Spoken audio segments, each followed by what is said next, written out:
গতকালকে আমার মামা শ্বশুর মারা গেছে।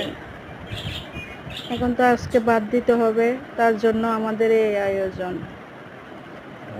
হ্যালো এভরিওয়ান, আসসালামু আলাইকুম। আপনারা কেমন আছেন? আশা করি আল্লাহর রহমতে অনেক ভালো আছেন, সুস্থ আছেন। আমি আপনাদের দোয়ায় অনেক ভালো আছি। আজকে আমি এই আয়োজন করে আমার মামা শ্বশুরের জন্য পাঠাচ্ছি, আমাদের পরিবারের সবাই মিলে। তো আমাদের জন্য দোয়া করবেন।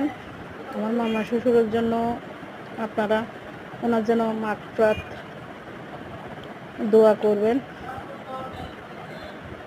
তো গরুর মাংস, মুরগি, সবজি, ডাল, মাছ, ছোট মাছ, কোরাল মাছ, তারপরে করলা ভাজি নাকি দিতে হয় মানুষ মারা গেলে। আমরা তাও করতেছি। সবাইকে ধন্যবাদ। আসসালামু আলাইকুম।